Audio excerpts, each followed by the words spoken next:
We talk about back plans. Yeah.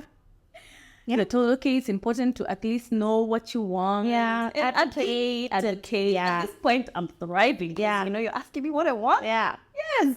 I'll tell you, okay, I want this and this and this. And I also spoke about this with I was worried because he's like, I spoke to my gynae and he's like, yeah, we can do a natural birth. And I'm like, I just had a surgery a few months ago. Well, it would be a year. Okay. Yeah. Because someone told me,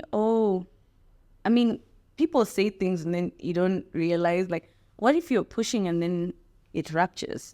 Because are you fully healed? So I had to go back to the doctor and ask her, am I fully healed? Because I don't want any major complications because now I'm refusing to have a C-section. So let's just talk about this. Walk me through this. He's like, you are fully healed. If you are not fully healed, I would have told you. Yeah. Number one. Yeah. I'm not you. We have been through this journey together. There's no way I'm putting this baby at risk. So yes, you are fully healed. And, those are just the concerns, after having such a big operation. Yeah. I don't know where we are. Where we were at some point, and then someone showed me their C-section scar. I'm like, my God, it's so tiny. And I have this like larger scar. So I was like, okay, so how is this going to work? If I give birth, will they have to open me up again? Will they, follow the scar line, and will it be as painful? So those things I needed to actually ask. Yeah. And I'm glad I did, because he made the environment comfortable. So yeah. I asked all these questions because I do not want to be like, only because you didn't want to have a C-section, then this happened, and But of course, you plan and then God laughs. And then, Yeah. You all know about this bad. Yep. Every time we make a plan, God laughs. So what happened? It's out of your control. Yeah. I had a C-section. Yeah. Yeah. And once again, I was also scared of having a C-section because I thought it would be as painful as my previous surgery. And I remember not even being able to sit up, to hold things. So I'm like, will I not be able to hold my baby? Right, yeah. So I remember telling my husband, when the baby comes, you will need to help me a lot if I have a C-section because I won't be able to do much. Yeah. But after I think it happened in the evening. In the morning, I told him, take the catheter out. I want to walk. I was very much okay. Wow. I was fine. And I was so happy. I remember being happy that I was not in pain. Yeah. Yeah. It was so weird because I experienced so much pain before. Yeah. Yeah. And I'm like, and then everybody's asking, I'm fine. I'm okay. I can walk after a day, Yeah. So was it the comparison? It was. Yeah, because obviously the previous surgery was so much more painful for you. So much more. Yeah. I couldn't even sit up by myself. Yeah. For like 3 days, I couldn't wash myself. Like, those things. Like, and I was really worried because I'm like, on top of this and taking care of a baby. Yeah, it's a lot. It's a lot. So I already started prepping my husband, like, just in case. You'll have to do this, you'll have to do that. But I thank God I didn't have to go through that. So I'm grateful. So it was an emergency C-section. She started getting tired. But once again, that doctor was really quick. Yeah. In 5 minutes, I was in theater. Yeah. And the baby was out. Yeah. In like 45 minutes, they prepped everything. Everything went smoothly. I didn't feel like at some point I'm like, these people are not sure what they're doing. Yeah. Yeah. And I think that's the most scary part because also you're not in control. Exactly. Now you need to be with people, with a team that knows their ish. Yeah. Yeah. You really do, because otherwise, especially like I was saying before, you're feeling vulnerable. You are vulnerable in pregnancy, but then over and above that, during birth is like you're most vulnerable. Yeah. So you felt comfortable, and this doctor was with you, as he said, with 100%. You from the get-go. We're having a baby. Like, even when he was getting ready, I remember Jacaranda. I will never forget. And they were playing music. Yeah. And the anesthetist knew him too. I think they went to University of Pretoria together. Yeah. And they were busy chatting about varsity days. So I'm like, so these guys are not panicking. Yeah. But if you're doing this and working, that relaxed me. Yeah. Because I was on the edge. Yeah. And I'm like, these guys are fine. People are laughing in here. Yeah. Like, there's joy. So they're not panicking, So everything went smoothly. It went so fast. And I was happy. I was happy. Like, I gave birth. I don't care if it was not a vaginal birth. As another funny comment. When they told me now I had to go into an emergency C-section. So I was panicking because of the heart rate of my daughter at that point. And this lady's holding me, right? They're pushing quickly to the theater, and this black lady told me, "Don't worry, you'll still be a woman, you'll still be a mother. I know you're not giving birth like naturally, but you'll still be." I remember her saying, "You'll still be a mother, you'll still be a woman." I'm like, that's the least of my concern. Like that, and it's so interesting how it's real though, because the thing is, obviously now that you're sharing this, is we might be like, oh, okay, was that necessary? Yeah. But there's so many women, unfortunately, who do go through that whole thing of they prayed for, they wished for, they expected to give birth naturally. And then you also have the societal pressures, maybe the pressures from the husband side of the family as well. There is definitely a big stigma, as I think, especially in African families, of you need to push the baby. Like, and I've gotten that. I don't know if you've gotten that, because I'm a C-section mom. Yeah. I've been met with, comments of, oh, you don't know what real motherhood is like. Because I didn't push my babies out, or, you can't really, exactly that. You can't really say that you're really a mom because you didn't give birth. It's like, but C-section is still birth. Like, did I not carry my child all those months?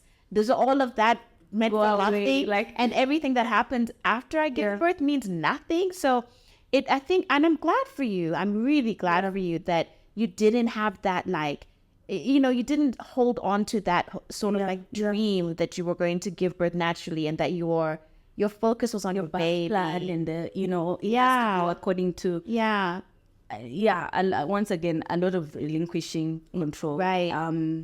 And I think because of what happened to me previously, I was not about to risk the life of my baby for so he didn't give birth naturally. Yeah. And secondly is, I think because we live in South Africa, we don't get too much of that. Yeah. Yes, I did get a comment here and there about when we were choosing our birth plans and stuff. Comment like, because my gynae is like, she wants a smooth procedure, so he will give me an epidural if I want. He wants to make it as chilled as possible. Right. We just want to get the baby out, mama happy, baby happy. Yeah. Not us screaming. Right. That is not, that doesn't make birth. Yeah. Understand? Yeah. So he said, if you want an epidural, I will administer it to you. So I did mention it to someone, and they said, but are you experiencing birth? Are you giving birth though if you're not even in pain? So the comments were there. So even if I had given birth naturally and had an epidural, they wouldn't count that as birth. It's so interesting. Yeah. And once again, I think us living out of that home, your auntie's always at your ear. Yeah. I think that helps. Yeah. Because I only get to hear this once a year and a half if you go home or encounter people who are really traditional. But yeah, I remember my mom telling me about my cousin who was crying, actually, because you just reminded me, because she did not want a C-section. She was told that it's an emergency, the baby was breech.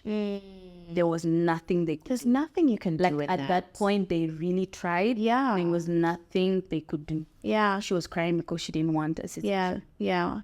The doctors had to take 10 minutes and that is 10 minutes. Yeah. C-section time is a lot of time. It's a lot of time to actually tell her that it's okay. You will be fine. You will heal properly. People will still consider you as his mom. You carried this child. Yeah. Unfortunately, that is the society we come from. And she was like so sad. I remember even when my mom went to visit her in hospital, she was like, yeah, this is what happened to me. But my mom then encouraged her and said, Wakesho also gave birth to C-section. And the baby is fine, the baby is happy. It does not take away, not even 1 second, sure, anything about your motherhood. In fact, your motherhood starts now. Yes. So that made her feel a bit better. I agree with your mom. And also like to add, your motherhood started when you were pregnant. Even before the birth. And it continues afterwards. This is true. Yeah. So you couldn't take it, this birth segment of your life wouldn't take away the whole everything process of exactly. motherhood. Yeah. So yeah, it was it's actually good that we've touched on that African societal pressure, because it's there. It's very real, and a lot of people don't want to let you forget that you weren't a real woman, and I put that in quotes. You weren't a so-called real woman because you didn't give birth, naturally, vaginally or whatever. Yeah. And I think that it's messing up a lot of women and their experiences when it comes, and how confident they feel as mothers, how adequate they feel as mothers. So can you imagine starting your motherhood journey that way, thinking already that you failed? It's quite sad, and it's very sad. If you go deeper into the African society, then I'm so glad that we are from Africa and we are having these conversations, because I speak to people who are from other African societies whereby, like, in their home, if you give birth in a hospital and you're refusing to give birth, like if your baby is breech, or it has to be a really, really serious situation that you have to do a CS. Yeah. So us here, we are lucky. Yeah. And opt. Yeah. And actually opt. Yeah. C-section, even if there is nothing wrong with the baby. So in a situation where something happens and you have to give birth via C-section, sometimes in those hospitals, they will call you a failure to your face. They will say, your sister was here and she gave birth naturally and she didn't have to do this C-section thing. Imagine. What are you doing? As if any of that is in your control. Yeah.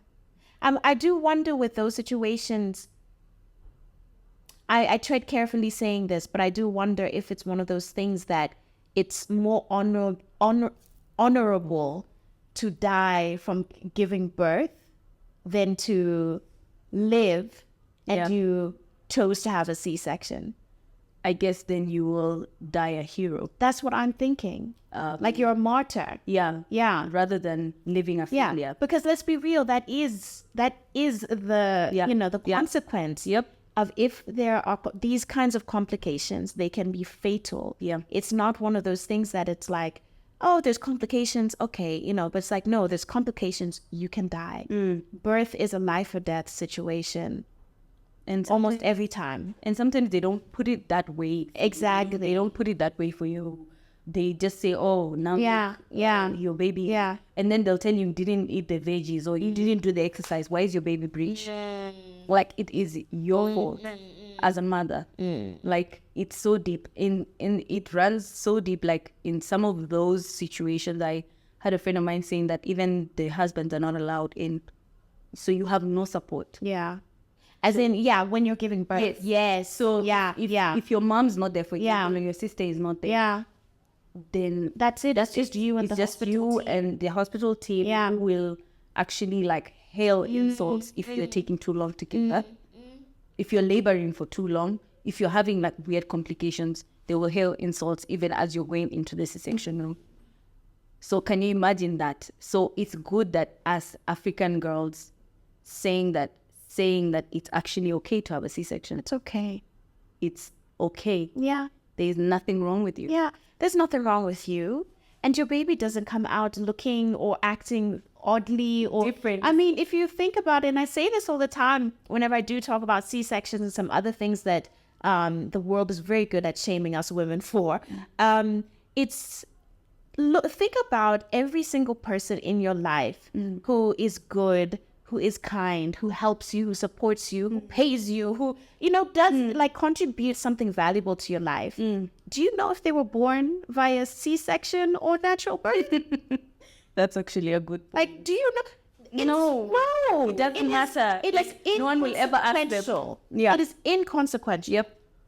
That for me is that's why for me, I let go of this whole thing of, oh, I didn't give birth, naturally or whatever. For me, I'm just like, I survived. I am fine. My children are fine. Yes.